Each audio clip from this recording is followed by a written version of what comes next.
My parents chose my sister's tuition over saving my life. When I was 7, my older sister Madison earned a place in a competitive dance company.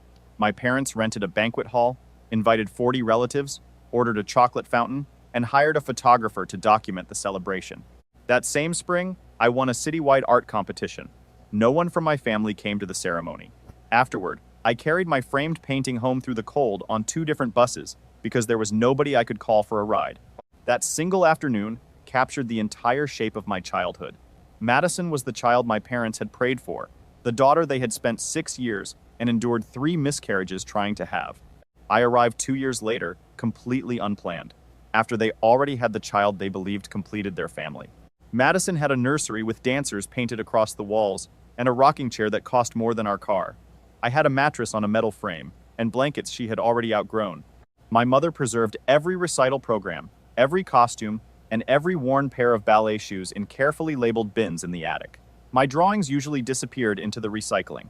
By the time I was 9, I had stopped expecting anyone to show up for me. I packed my own lunches, did my own laundry, and walked myself to school. Madison was driven even when we were going to the same building, and I would watch the car leave the driveway before beginning the half-hour walk with a backpack full of supplies I had bought with babysitting money. Teachers often told me how mature I was. They meant it as praise, but the truth was that I had never been given another choice. What wore me down most was not even the favoritism. It was the way my parents denied it while it was happening directly in front of me. "We love you both the same," my mother would say while sitting in the front row of another one of Madison's showcases, even though she had not attended a single one of my art shows that year. My father would tell me I was imagining things while scrolling through photos of Madison on his phone to show his coworkers. There was not one picture of me in the entire camera roll. In our living room, a shelf displayed Madison's trophies, medals, and framed photographs from every stage of her life. My only visible picture was an old school photo stuck to the refrigerator with a magnet, and nobody had replaced it since 3rd grade. When I was 16, I was accepted into a prestigious summer intensive at a serious art school. The program was 4 hours away and admitted only a few dozen students from across the country. It was the kind of opportunity that could have changed the direction of my life. I ran home holding the acceptance letter, convinced that this achievement was finally too important for my parents to dismiss. My mother skimmed the page and said, "That's nice, but Madison has a regional competition that weekend, so there's no one to drive you." She would not miss one dance event to give me the only real opportunity I had ever been offered. I did not attend the program.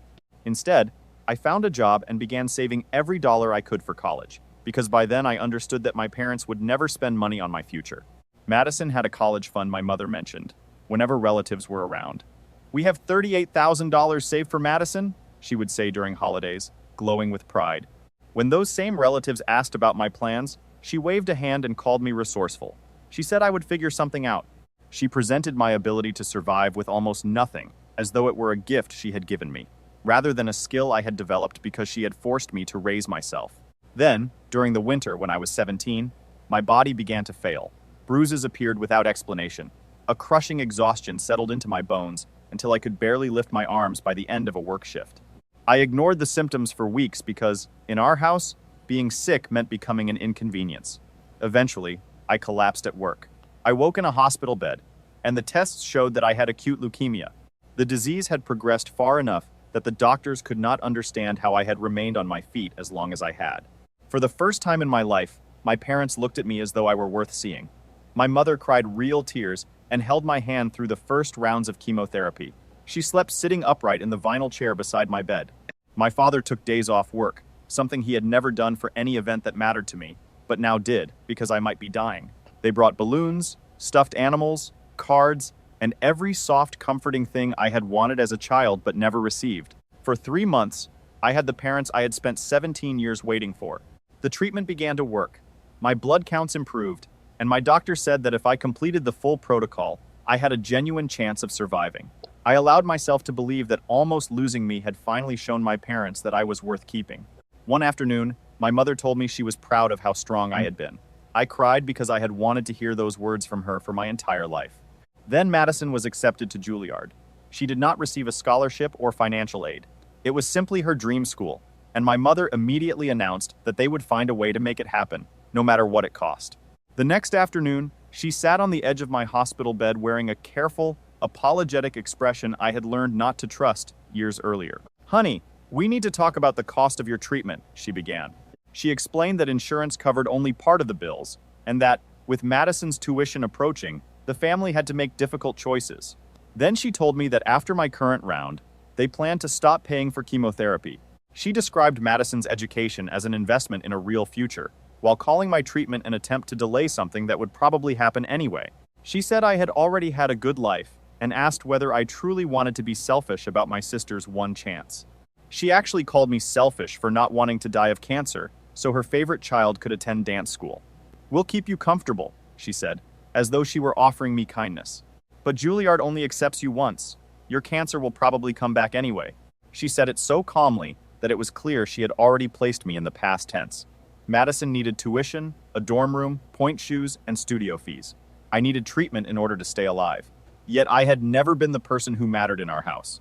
I stared at the woman who had held my hand through chemotherapy just long enough to believe she had done her duty.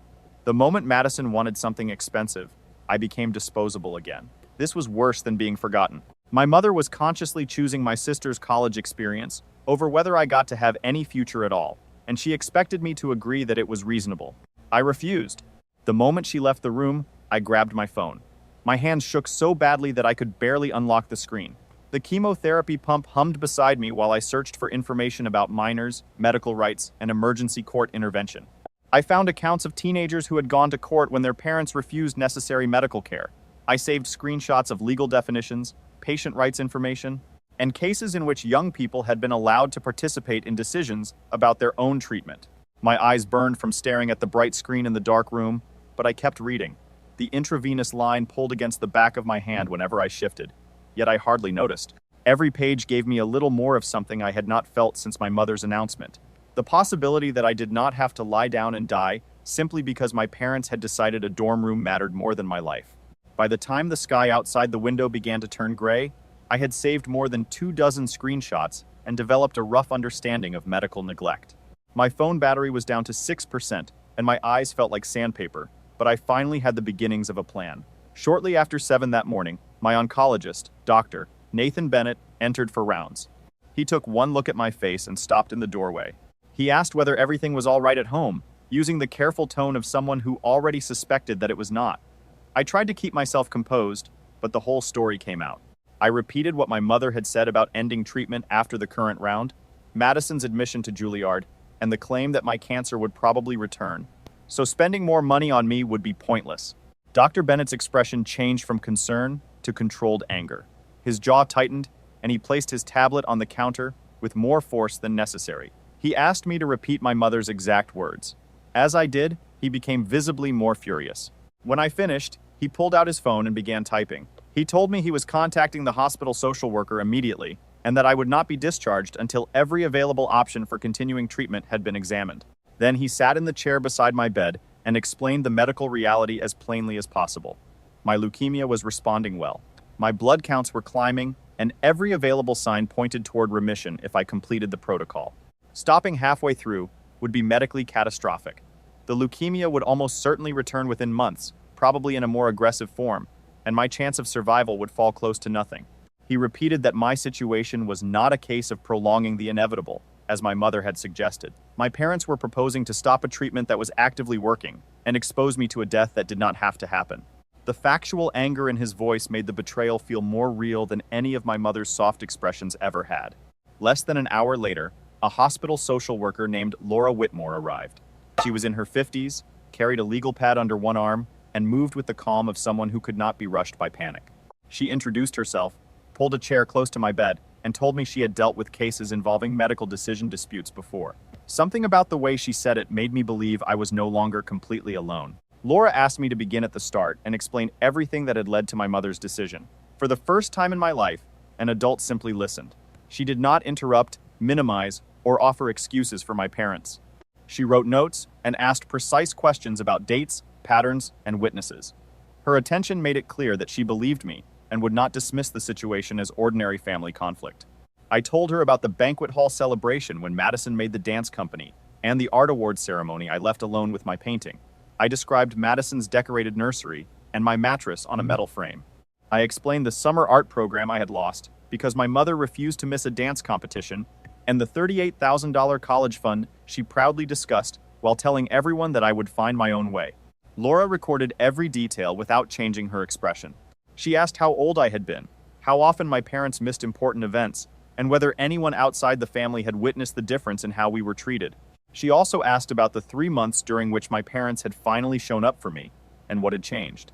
I told her about Madison's Juilliard acceptance and the conversation that followed the very next day. My mother had sat on my hospital bed and announced that they would no longer pay to keep me alive. Laura set down her pen and explained that parents generally control medical decisions for a minor. I already knew that from the previous night's research. Then she told me there were emergency legal procedures for situations in which a guardian's decision placed a child's life in direct danger. She used the term medical neglect, and my stomach tightened. Calling it neglect meant admitting officially that my parents were harming me. It meant transforming a private family failure into a legal case. Laura saw the fear on my face. She explained that medical neglect was not determined by whether a parent claimed good intentions. It was determined by the consequences of the decision. Refusing necessary, life-saving treatment for a child could qualify as neglect, regardless of the reason. Courts took those situations seriously because a minor could not always protect herself. "Except I am protecting myself right now," I said. Laura nodded. "Then let's make sure you do it properly." She began listing what she needed: my complete medical records, the written treatment plan, and Dr. Bennett's formal opinion about the likely consequences of stopping chemotherapy. She also wanted the hospital ethics committee involved because my parents were attempting to make a life or death decision against my wishes. The committee could review the facts and make a recommendation in support of an emergency family court petition. She said the process would have to move in days rather than weeks. Every delay brought us closer to the next scheduled treatment cycle, and we needed legal authority before then. Laura asked whether I was certain I wanted to proceed. Once the hospital formally challenged my parents, the conflict would become ugly, and they would know I had spoken to the staff. I told her I was certain. The alternative was dying. I had already spent 17 years as the child nobody fought for, so I was prepared to become the person who fought for me. I texted Madison and asked her to visit without our parents. I needed to know where she stood. I stared at the message before sending it, uncertain what answer I wanted. Part of me hoped she would be horrified and immediately volunteer to take loans or delay enrollment. Another part expected her to defend the arrangement and explain, as everyone always had, why her future mattered more than mine. The message remained marked as delivered for hours. Finally, Madison replied that she would come after evening rehearsal, around 8. Her response was brief and revealed nothing, but at least she was coming. Later that afternoon, Dr. Bennett returned carrying a folder and wearing a grim expression. Inside were several pages of medical documentation on hospital letterhead. My prognosis had been written in precise language, suitable for a court record rather than a bedside conversation. Completing treatment gave me approximately a 75% 5-year survival rate. In other words, 3 out of 4 patients in my position were still alive 5 years later if they completed the protocol. Stopping at that point reduced my chance of surviving even 2 years to below 15%. Seeing those figures in black ink changed something in me. My parents were not making a vague decision in an uncertain situation. They were choosing to move me from the group with a strong chance of living into the group that was overwhelmingly likely to die. Laura read the report carefully, highlighted several passages, and said it was exactly the type of evidence the court needed. No reasonable judge could see those numbers and call my parents' choice an ordinary disagreement about treatment. A billing representative arrived shortly before dinner to review the financial side. He pulled up pages of codes on a tablet and translated them into actual costs.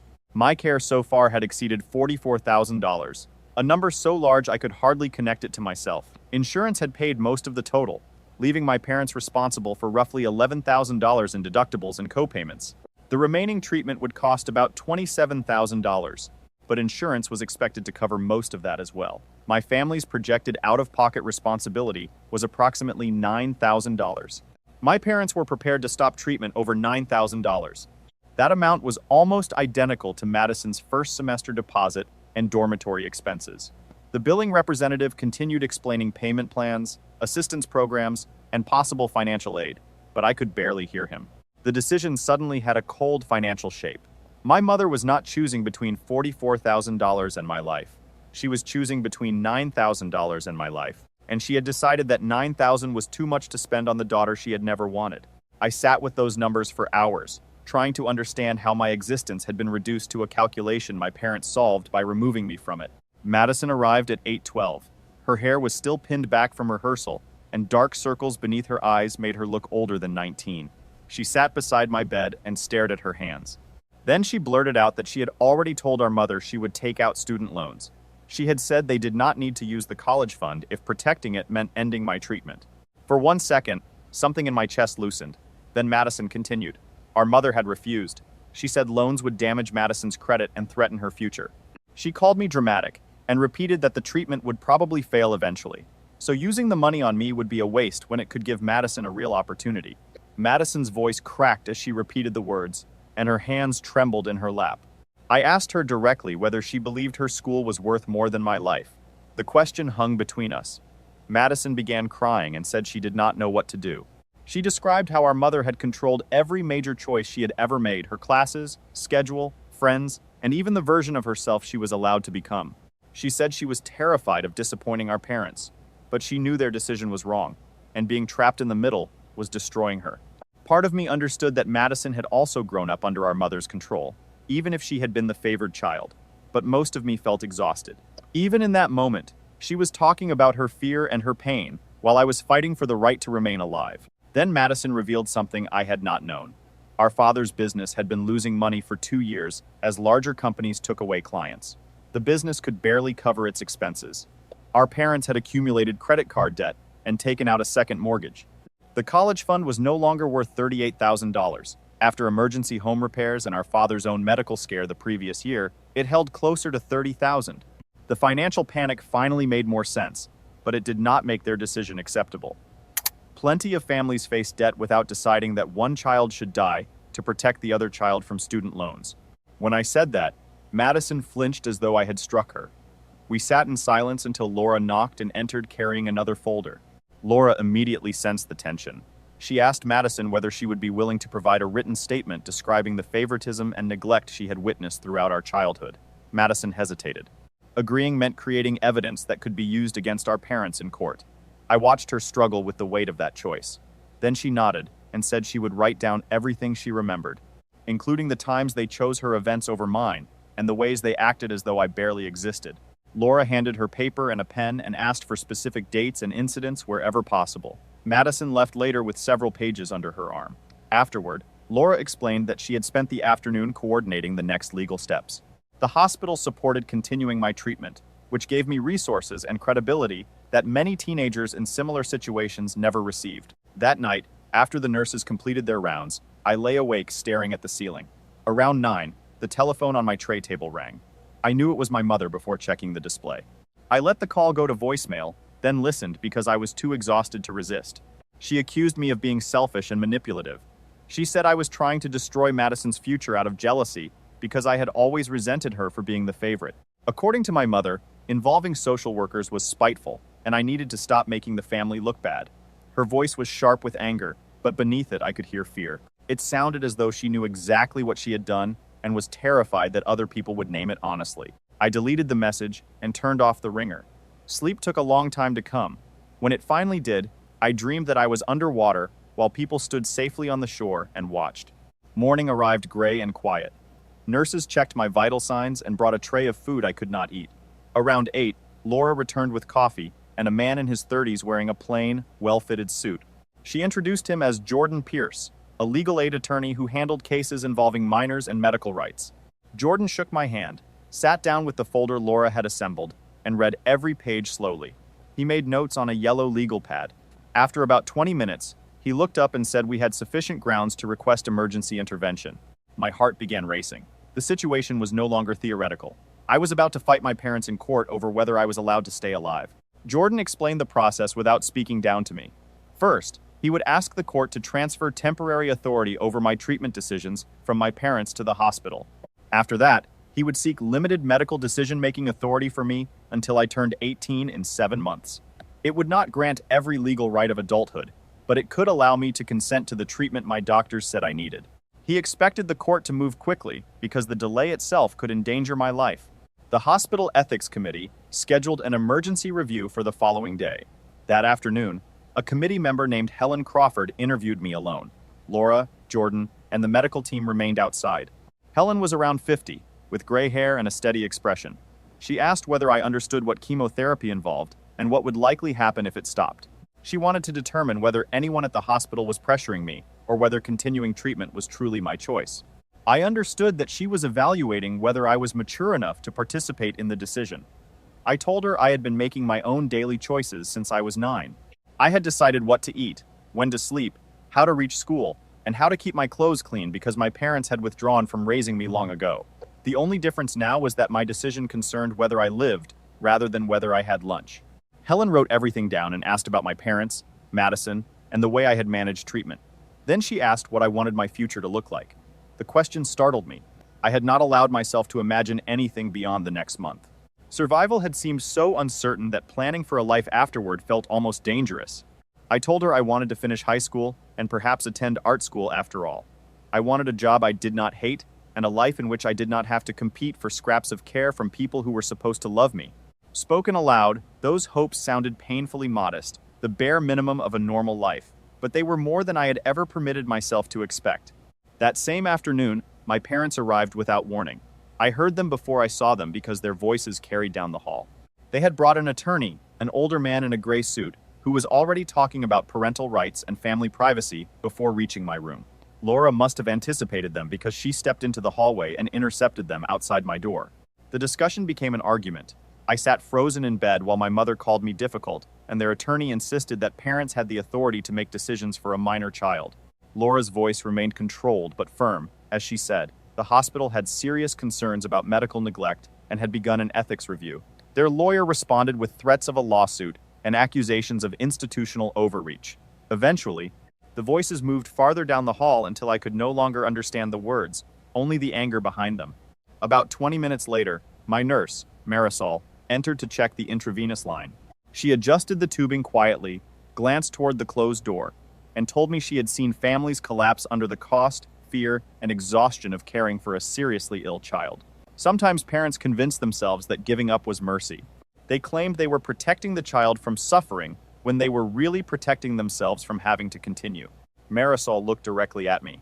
It is not your job to make their decision easier by dying when it becomes convenient for them. The sentence struck harder than anything else I had heard. Nobody had stated the situation so plainly. My parents wanted an easier path and expected me to cooperate by disappearing. Marisol finished checking the line and left, but I repeated her words in my mind for hours. The next afternoon, a coworker from the diner named Tessa arrived, carrying a large canvas bag. She emptied it onto my bed. Inside were a phone charger, my favorite snacks, a stack of magazines, and a card so crowded with signatures that almost no white space remained. Everyone at the diner had signed it. They had also passed around a jar and collected $300 toward my treatment. $300 was almost nothing compared with what I needed, but I began crying. People who had known me for only a few months, people who simply worked beside me during shifts, cared more about keeping me alive than my own parents did. Tessa hugged me and said the entire staff was following what happened and wanted to help in any way they could. She stayed for 2 hours and talked about ordinary things, workplace gossip, difficult customers, and which manager annoyed everyone most.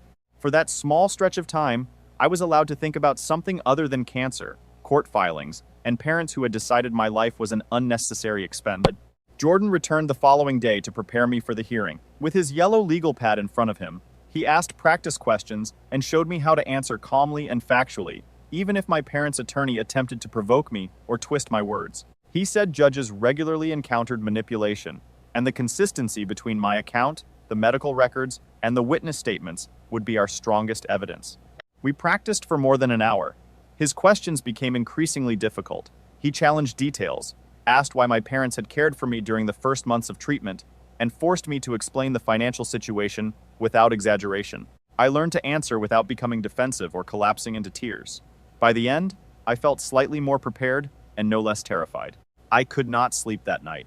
Around 2 a.m, I opened the notes application on my phone and began writing down what it had been like to grow up as the child nobody wanted. I recorded the mornings I walked to school while Madison rode in the car, the supplies I purchased with babysitting money, and the painting I carried home on 2 buses through the cold. I wrote about the art program I could not attend, the lunches I had packed since 4th grade, Madison's shrine of trophies in the living room, and my outdated photograph on the refrigerator.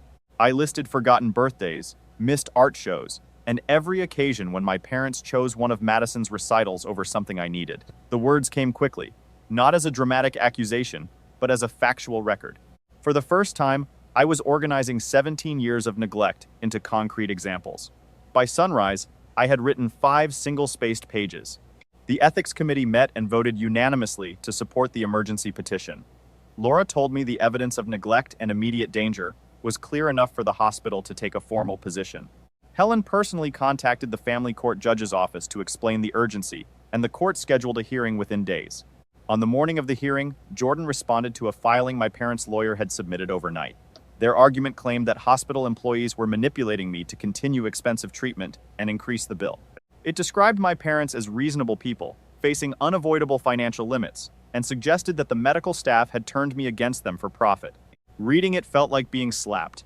Dr. Bennett and Laura had fought harder for my life than my own parents had, yet the filing portrayed them as predators. Jordan barely reacted. He said desperate people often made desperate arguments, then returned to preparing our evidence. 3 days after my mother told me treatment would end, I put on the nicest clothes I owned. That did not amount to much. Jordan drove me to the courthouse, an old brick building downtown that smelled of floor polish and nervous people. The hearing room was smaller than I had imagined, more like a plain office than a dramatic courtroom.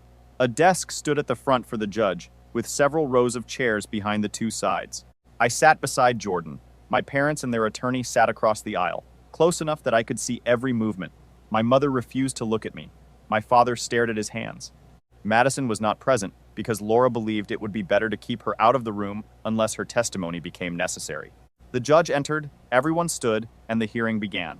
Dr. Bennett testified first. He brought a thick folder of records and explained my condition in direct, understandable terms. The leukemia was responding to chemotherapy. My blood counts were improving.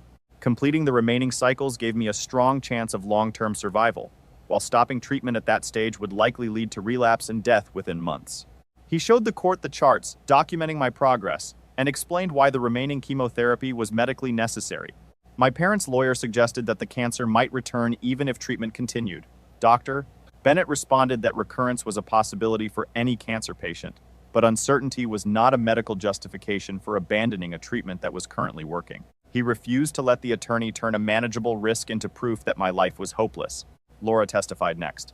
She opened the folder she had built over the previous week and described her interviews with me, Madison, the nurses, and the medical team.